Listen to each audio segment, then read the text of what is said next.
बाप्पाचे आगमन म्हणजे चविष्ट मोदक झालेच पाहिजे।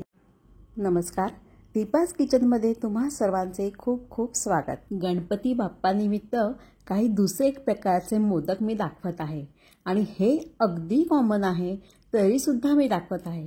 ह्याच्या ट्रिक्स काय आहे, वरचे आवरण आहे हे अगदी खुसखुशीत कसे राहावे आणि सारण आतून चांगले मऊ राहतात पण बाहेरचे आवरण अगदी खुसखुशीत राहील ते कसे करायचे ते मी आज दाखवत आहे। चला तर मग लवकरच सुरुवात करूया।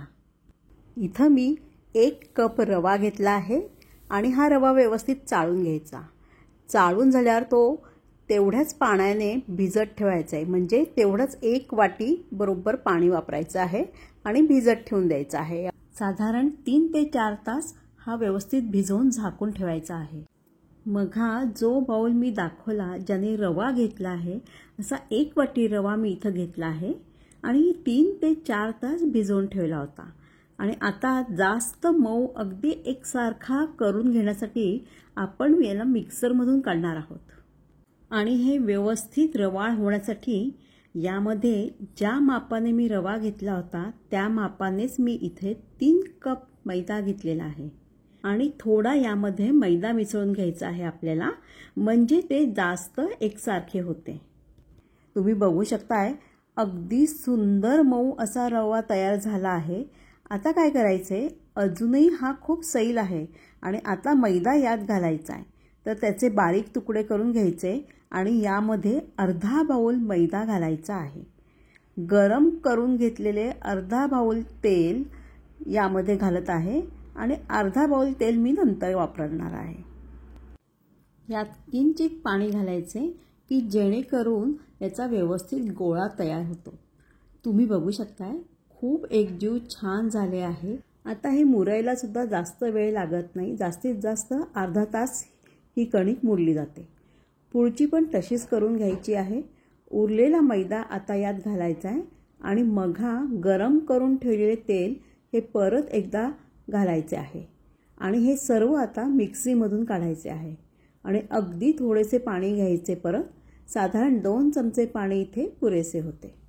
आता हा भिजवून ठेवलेला गोळा आहे तो आता झाकून ठेवायचा आहे।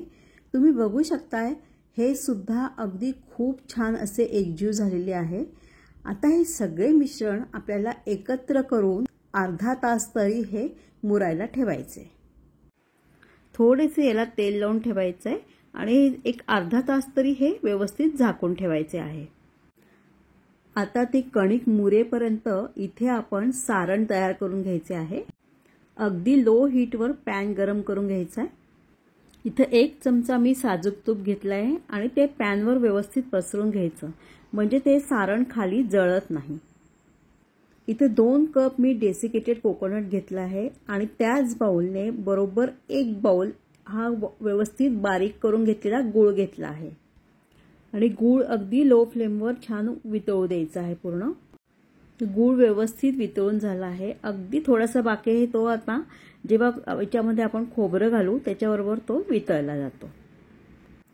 1 कप गुळाला इथं 2 कप मी डेसिकेटेड कोकोनट घेतले आहे। ते भाजून घेण्याची गरज नसते कारण डेसिकेटेड कोकोनट ऑलरेडी भाजलेले असतं। कोणाला जर जास्त गोड आवडत असल्यास थोडा गूळ जास्त घेतला तरी सुद्धा चालेल किंवा कोणी साखर घालतं तरी सुद्धा चालेल। हे डेसिकेटेड कोकोनट जरा ड्राय असतं, म्हणजे जसं आपलं नारळमध्ये ओलावा असतो त्याप्रमाणे डेसिकेटेड कोकोनट ड्राय असतं, म्हणून त्याच्यामध्ये थोडंसं तूप परत घालायचं आहे आणि तो थोडा ओलावा राहण्याकरता इथं मी 1 ते 2 चमचे पाणी घेतलं आहे फक्त। इथं परत थोडंसं एकदा हे भाजून घ्यायचं आहे, म्हणजे तो पाण्याचा जो अंश असतो तो निघून जातो पण हे सारण जे आहे ते मऊसर राहते। आता हे सारण व्यवस्थित भाजत आल्यानंतर त्याच्यामध्ये मी 1 बाउलभर बदामाची पावडर घेतली आहे आणि सर्वात शेवटी इथं वेलची पावडर घ्यायची आहे। अगदी 2 चमचे इथं वेलची पावडर घ्यायची आहे आपल्याला। आता हे सारण सुद्धा व्यवस्थित झालं आहे। एक अर्ध्या तासाकरता हे आपण आता थंड होऊ द्यायचं याला। इथं ही मोदकाची जी पिठी होती ती सुद्धा छान मुरली आहे। आता याचे एकसारखे असे पेढे करून घ्यायचे आहे आपल्याला की जेणेकरून ते मोदक सुद्धा एकसारखे आकाराचे होतील।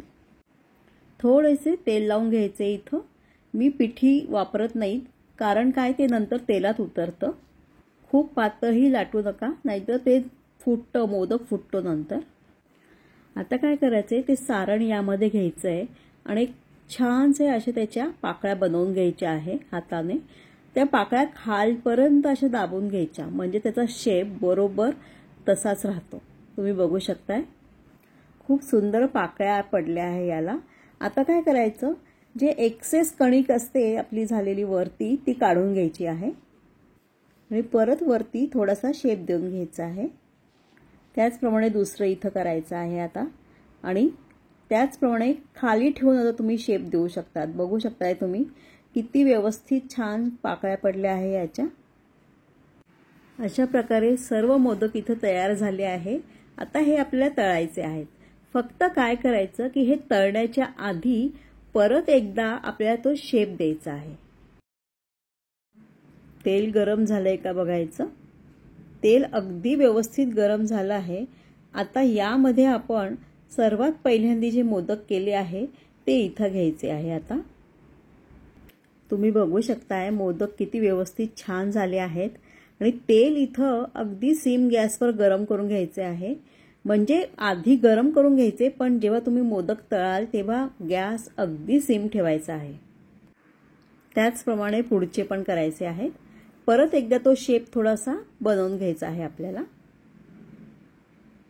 आता याचप्रमाणे पुढचेही मोदक सगळे तयार करून घ्यायचे आहे. मोदक बरोबर करंजी करतच असतात, त्याचप्रमाणे इथं सुद्धा एक करंजी केली आहे. सर्व मोदक तुम्ही बघू शकताय अगदी खुसखुशीत छान झाले आहेत. अशा प्रकारे हे सर्व मोदक तयार झाले आहे. तुम्ही सुद्धा ही मोदक तयार करून बघा आणि तुम्हाला ही माझी रेसिपी कशी वाटली जरूर कळवा. धन्यवाद. अशा रुचकर रेसिपींसाठी दीपाज किचनला सबस्क्राईब करा आणि बेल आयकॉन क्लिक करा, म्हणजे तुम्हाला नवीन रेसिपी मिळत राहतील.